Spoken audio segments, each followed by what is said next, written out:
recommended by 8 out of 4 pastors. We're not real good at math around here. Hey, welcome. We're glad that you are joining us this morning. We want to extend a special welcome to those watching online, to our Bainbridge campus, to our Cincy campus. And if you guys that are watching by simulcast would indulge me for just a moment, I want to do something here special at the Green campus. So how many people are here that are normally first service people? Raise your hand. All right, keep your hand up. Keep your hand up. All right. How many of you are normally second service people? All right, raise your hand. Keep your hand up. All right, now wave to each other. Okay, all right, good, good. As Ron mentioned during the welcome, I'm glad to see that there was no fights in the aisle over, my seat, your seat kind of thing. But it's like a family reunion, right? We're all back together. Yeah. So what a great Sunday to start our new series called Relationship Rich. And had some great feedback from you about our Faith Hero series. Thank you for that encouragement. But we want to move on now and talk about our relationships with each other. And the subtitle is Enjoying People Again. So there's a little bit of a feel of like the leftover of COVID and what kind of, are we still adjusting and changing or reigniting our relationships? When we're talking about relationships in the church, I just want to share with you like my experience growing up, and maybe if you grew up in the church, maybe you had this same experience. I was told that I needed to be at church every time the door was open. Maybe was that your experience? Did you hear that? Like Sunday school, Sunday morning worship, Sunday night, Tuesday night Awana, Wednesday night prayer meeting, Thursday night visitation. Like whenever the church doors were open, you were supposed to be there. In fact, the implication, if it wasn't said like straight out, the implication was the more you attend church, the better Christian you are. Right? Well, I'm going to tell you right off that you can miss an occasional Sunday morning worship and still be an amazing Jesus follower. Would you agree with that?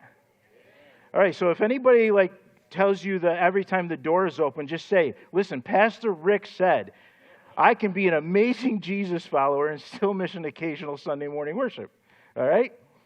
Now, I want you to tuck that away because we're gonna come back and revisit that at the end of the message. But it has good intention, right? The intention is that as Jesus followers, we're not supposed to do the Christian journey. Our spiritual walk is not in isolation, right? We can't do this alone. And so this morning we're going to talk about isolation versus intimacy. Now, when you see that title, you might automatically think about intimacy as being physical, right? Okay, we had the sex talk a few weeks ago. We don't need to do that again. When I'm talking about intimacy, I'm talking about emotional intimacy or spiritual intimacy, right? Intimacy is being vulnerable, allowing accountability, right? Just being transparent, right? Those are the things that when we talk about intimacy. And so this morning we want to look at this idea of isolation versus intimacy, but from an emotional and spiritual perspective. So if you would join me in Luke chapter 17, I want to give you an example of isolation. Now there are many examples in the Bible about isolation, but I want to take you to the story of the 10 lepers. So Luke chapter 17, page 842 if you're using a chair Bible. And if you're using an electronic Bible, I'm using the New Living Translation to match with our chair Bibles. And again, those chair Bibles are there as your gift. If you need another copy of God's Word or you'd like a different translation, those are free for you to take with you. In Luke chapter 17, it's starting at verse 11, it says this: As Jesus continued on towards Jerusalem, he reached the border between Galilee and Samaria. As he entered a village there, 10 men with leprosy stood at a distance. I want you to pay attention to that. Stood at a distance, crying out, "Jesus, Master, have mercy on us." And Jesus looked at them and said, "Go show yourselves to the priest." And as they went, they were cleansed of their leprosy. Now listen, this passage is rich. There's a lot of great principles and concepts there. The fact that Jesus tested their faith. Jesus could have healed them from a distance. He had healed others from a distance. But he said to them, "Go follow the Levitical law." If you want to do a little bit of research on this, Leviticus chapter 13 and 14, Jesus said, go follow the Levitical law, go to the priest, show yourself, and follow the process to be reintroduced into society. But I want you to focus on that statement where it says they stood at a distance. Because a person that had leprosy in the first century, they had to go into isolation. And we're not talking like 10 days or 15 days. Like we're talking about a change of lifestyle where they had to leave everything. They had to leave their businesses, their family, their home. They had to separate completely from society because they had this incredibly infectious disease.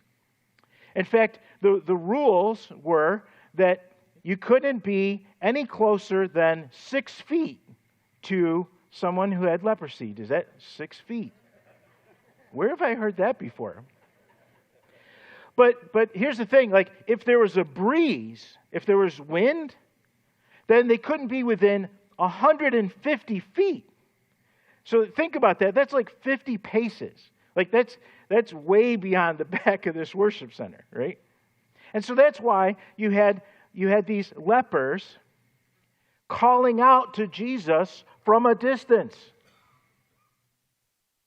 And notice that when we see these stories, there's another story in Luke chapter 5 about a single leper who was cured of his disease by Jesus. We see this story of these 10 lepers. You notice that they don't have a name? Because in reality, they are so isolated now that their issue has become greater than their identity. It really doesn't matter who they are and what their name is. They're only known by the fact that they have this disease. They're the lepers. You see, they're in utter isolation. Absolute isolation. Now, I want to give you an example of the opposite thing. I want to talk about intimacy for a second. So if you would, join me in John chapter 15. John chapter 15.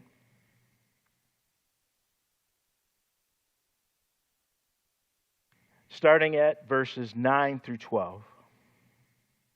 And now, when we talk about intimacy and from a spiritual and emotional standpoint, there's a lot written in the Old Testament about intimacy with God.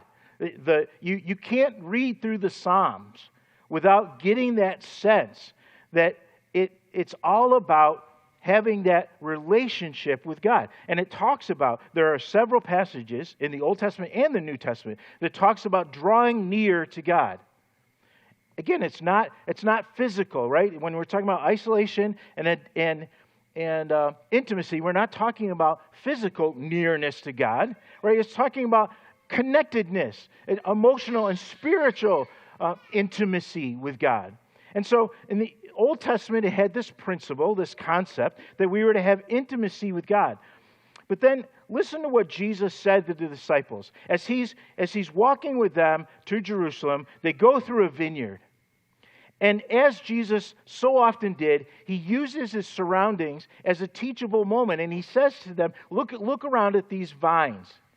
And he said, I am the vine, you are the branches. We're to be connected, and I'm to be your life source. Like we're in this together. And here's what he says in verse 9. I have loved you even as the Father has loved me. Remain in my love. When you obey my commandments, you remain in my love, just as I obey my Father's commandments and remain in his love. So I have told you these things so that you may be filled with my joy. Yes, your joy will overflow. Now this is my commandment. Love each other in the same way that I have loved you. Love each other the same way that Jesus has loved you.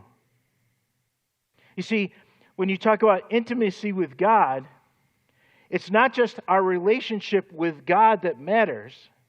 It's through that relationship, that intimacy with God, that we are then to have intimacy and relationship with other Jesus followers. See, intimacy with God results in intimacy with Jesus followers. The two are connected. They're inseparable. And they're an immediate and long-term result of one another. So we talk about this idea of isolation versus intimacy. If any of you are school teachers, somewhere along in your educational process, your undergrad degree, your master's degree, whatever, you probably had to take a course in adolescence psychology. Yeah, some people are like, woo, yeah, that was exciting. Listen, in adolescent psychology, you probably would hear a theory or this idea of stages. It's called Erikson's stages of social growth. And it talks about the fact that all the way from infancy to adulthood, there's these processes that we go through as we become more social, as our psychology grows and we develop and mature. There's different stages. And one of the stages that he talks about is when you get to adolescence, you struggle with this idea of isolation versus intimacy. Now, the best way that I can illustrate this is the junior high prom. Junior high dance. You know what I'm talking about? Maybe you don't remember going to one of those. Maybe you were at a Christian school that didn't allow those kind of things, right? But a junior high dance, like if you know anything about junior high dance, basically it goes like this. There's music playing, and there's people standing all around the outside, sometimes in cliques, sometimes by themselves, but no one's dancing, right? They're all standing around the outside. And it's because they're still used to isolation, right? They don't want to take the risk of intimacy. In other words, they don't want to embarrass themselves, and they're kind of transitioning from that stage of like boys are gross and girls are yucky to like, oh, like I want to start to get to know them, but I have no idea how to talk to them, right? And so there's this socially awkward stage where like nobody's out on the dance floor. Well, except for maybe like one chaperone, right? There's like one chaperone that's out there, trying to do the TikTok dance, right? And they're like, like dancing around, right? Right? They're going to get tens and tens of views. Or there's the one teacher that's out there that's the super energetic, encouraging, like, come on, get out here on the dance floor. I'm thinking Betsy Hay right now.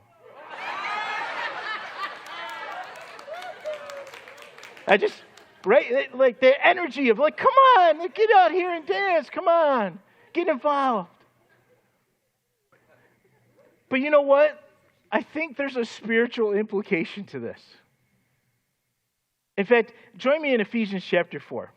Because I think in all of the reference that the Apostle Paul, through the guidance of the Holy Spirit, talks to us about how the church is supposed to function, how we're supposed to interact with one another. He talks about this whole idea of maturity. And he talks about unity. And so in Ephesians chapter 4, verse 14, it says, "Then we will no longer be immature like children. We won't be tossed and blown about by every wind of new teaching. We will not be influenced when people try to trick us with lies that are so clever they sound like they're the truth. Instead, we will speak the truth in love, growing in every way more and more like Christ, who is the head of his body, his church. He makes the whole body fit together perfectly. And as each does its own special work, it helps the other parts to grow so that the whole body is healthy and growing and full of love. You see, spiritual maturity is not something that we can accomplish on our own in isolation. In fact, maybe you've seen this floating around social media.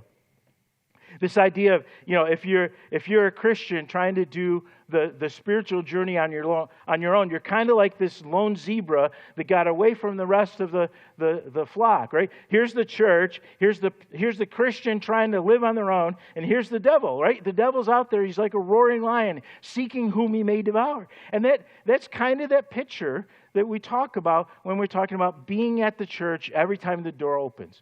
Don't be in isolation, right? You need to be part of the church. But here's the thing. I think it goes far deeper than that. And here's what I want to drive home today, is this idea that the risk of isolation is greater than the uncertainty of intimacy. Listen, is it hard to be transparent? Is it hard to let our guard down? Is it hard to open up and be vulnerable? Absolutely.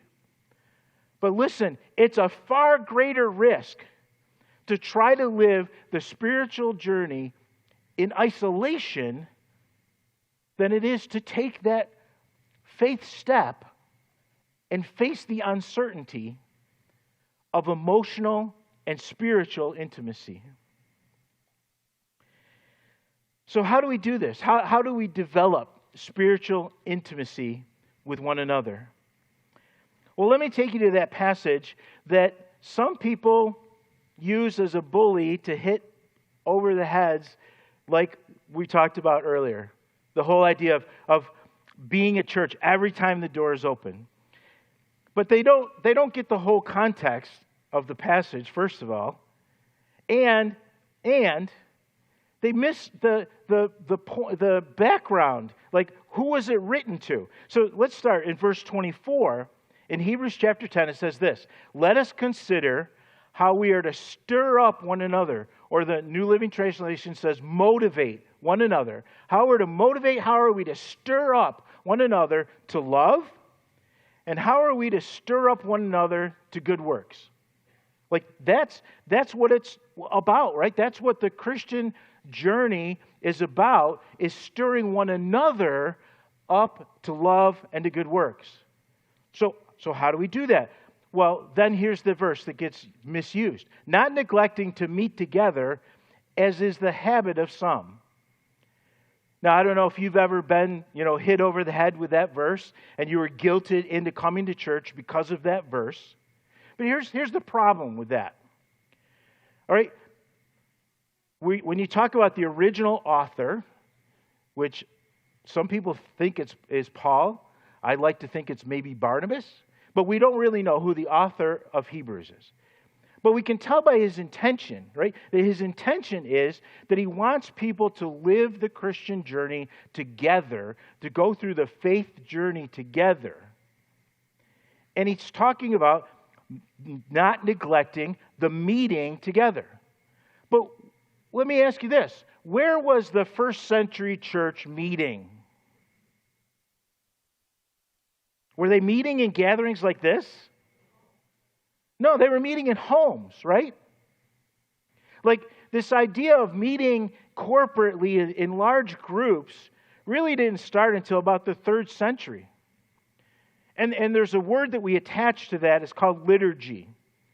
And sometimes we treat the word liturgy as if it's a bad word. It's not. It's the organized way in which we worship God. There's liturgy in the Old Testament. The Israelites followed a liturgy in their worship.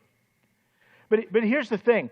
Since the 3rd century, until the 15th century, everything was directed by the Catholic Church. Then we had the Reformation, right? And so then there was these other denominations that grew out of the Reformation. But yet everybody still clung on to their liturgy. And so even today, you can look around and you can say, okay, here's the Catholic Church, they have their liturgy. Then you have the Anglican Church, they have their liturgy. Then you have the Episcopal Church. They're maybe not quite as much liturgy, but they still have a lot of liturgy. The Episcopal Church to the Presbyterian Church, they have liturgy. Right? From the Presbyterians to the Methodists, from the Methodists to the Baptists, and oh, by the way, from the Baptists to us. Because we have liturgy too. Now you say, well, hold a second. Pastor, you're not up there in a robe. You're like, we're not going around with incense and candles and, chanting. And yeah, right. We're casual. We do contemporary music, right? We do liturgy differently, but we still have a liturgy. Like we still have a common practice, a common way of doing things. We stand up when we sing. We have somebody give a message every Sunday. There's certain things that we do that's part of our liturgy. Well, here's the thing. There's good aspects of that. We should come together and have corporate worship like this. But let me ask you, in verse 24 where it talks about, consider how we're to stir up one another to love. Consider how we're supposed to stir up one another to good works. And in fact, the verse goes on to even say this, that we're supposed to be encouraging one another. And all the more as you see the day, speaking about the return of Jesus, as you see the day drawing near. So we're supposed to stir one another up in love. We're supposed to stir up one another in good works. We're supposed to encourage one another. Can all of that take place in the 5 minutes we interact with each other on a Sunday morning? I don't think so. I don't think so. You see, there's more to the intimacy of spiritual journey, of the emotional intimacy, the spiritual intimacy that we should be experiencing than just coming to a Sunday morning worship gathering. In fact, if you spend any time around our leadership here, you know that we talk about this thing called the 3 Gs. We talk about connect groups, we talk about growth process, and we talk about worship gatherings. And in many, many churches today, they focus on this circle alone. They focus on the hour, 15 minutes that we're together on a Sunday morning. Sure, you come in, you get a chance to have a cup of coffee, chit-chat with a friend. You get a chance to worship collectively in song and in giving and all the things that take place on a Sunday morning. You get a message, 30 minutes, 45 minutes, depends on who's speaking. But we have fun. We're talking about that. But listen, is that really enough? Is that intimacy? I don't think so. I don't think so. See, it's all of these things that come together and the overlap of these things. And so, here's where I will not use Hebrews 10:25, not neglecting meeting together. I will not use that as a bully to hit you over the head, to say you ought to be attending Sunday morning service, but you ought to be attending connect groups. You ought to be involved in growth process. Now, again, I'm not going to use that verse to beat you over the head. Let me approach it from this standpoint, from a positive standpoint. You don't know what you are missing in the spiritual journey. You don't know the intimacy that you are missing in your spiritual growth. You don't know the maturity that can take place in your life if you really are engaged in all of these things. So yeah, are there some people that try to walk the Christian journey in isolation and outside of the church? Sure. But by the mere fact that you're here this morning, you're not one of those. But are you in that weird in-between place where you're not a Christian in isolation, like you believe the church is a good place to go, it's a good thing to be plugged in, it's great to go to a Sunday morning worship, but are you stuck in that in-between where you haven't committed to the rest of the plan? Because the rest of the plan is intimacy with other Jesus followers. Yes, intimacy with God is huge. It's the reason God created us. God created us for a relationship with Himself. But He also created us for a relationship with one another. And through that intimacy that we can have with God, we also should have intimacy with other Jesus followers. So, kind of like our buffer video felt like an infomercial, I know this is going to feel like an infomercial for Connect Groups. But here's the thing. Unlike that video that was offering a fictitious solution to a fictitious disease, this is a real disease. This is a real problem. And let me give you a real solution. We need to be connected. And listen, it's not just Connect Groups. We need to share life together. We need to be out there doing tasks in the community together. We need to be helping one another with our homes together.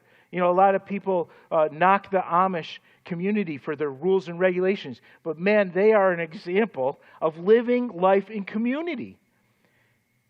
Like that is how God designed us. God designed us as individuals and designed the church as being something that's supposed to be an organism that works together, that grows together, and that is intimate with one another. So my question for you to consider over the next week is this. What's your next step regarding Connect Groups? Next week we're going to offer the different fall locations and show you where they're located and what days of the week. And we're going to give you all those options. But in the meantime, I want to get your thinking going. And I want you to prayerfully consider, what's your next step? Maybe you have never attended a Connect Group. Step out of the corner of the junior high dance and get out on the dance floor. Maybe you were in a Connect Group and it wasn't a great experience. Listen, they're not all perfect because guess what? We're all imperfect people.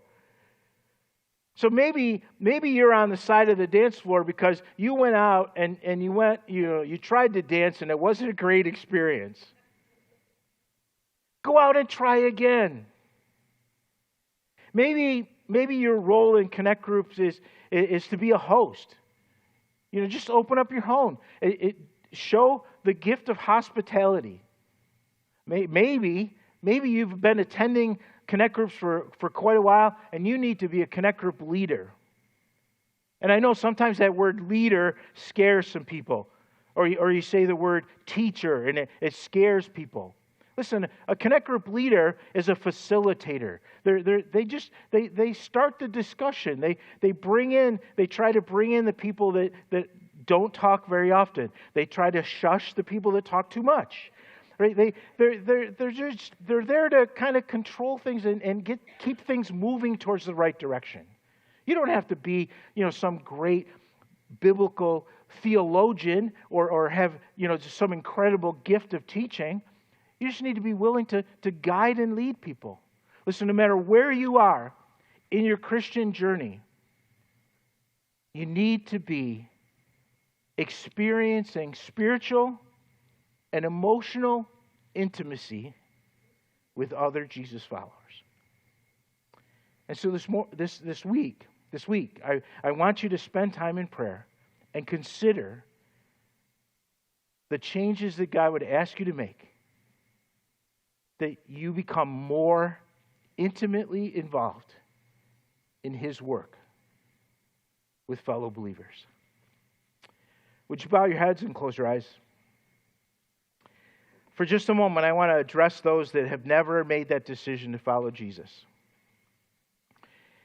Maybe you're here for the first time, you're watching or listening for the first time.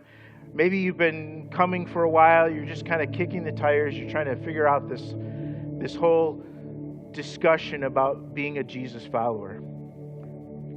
Listen, it goes back to the fact that God created us for relationships. God created you, and He wants a relationship with you. The problem that we all face is that our sin separates us from a holy God. But He had a solution. He created a solution for us. He sent His Son Jesus, who lived a perfect life, who died and shed His perfect blood to pay the penalty for our sin. He rose again on the third day to defeat death. He did that all for you. And so all of this talk about spiritual intimacy, it all starts with that relationship with God through Jesus Christ. And so if you have never made that decision this morning, I want to encourage you, right where you are, wherever you're watching from, you can make that decision to become a Jesus follower. Just ask God to restore you to a relationship with Himself, to cover you in the righteousness, the goodness of Jesus Christ, so that you can become one of His. If you've made that decision before, then this morning it's taking that next step in our spiritual maturity and moving beyond just intimacy with God, which is a great thing. It's an important thing. We all should be striving towards intimacy with God, but we are also supposed to be striving for intimacy with other Jesus followers. Pray now, pray this week, and ask God, what is your next step in that process of spiritual intimacy? Our gracious God, we come before You this morning. God, we want to worship You and honor You and praise You in all that we do. And God, we want to follow Your prescription for what we need. God, You've designed us to be emotional and spiritual beings. And You've designed us for intimacy with Yourself. And You've designed us for intimacy with one another. God, give us the courage to be vulnerable. God, give us the opportunity to be able to get to know other people on a deeper level. And God, may we build up one another. May we stir up one another to love and to good works. And may we be encouragement to one another, that we might, like Ephesians 4 says, fit together perfectly, each one contributing to growing the whole and becoming more like Your Son, Jesus Christ, every day. God, we praise You, we thank You, we honor You for all these things. We pray in Jesus' precious name. Amen.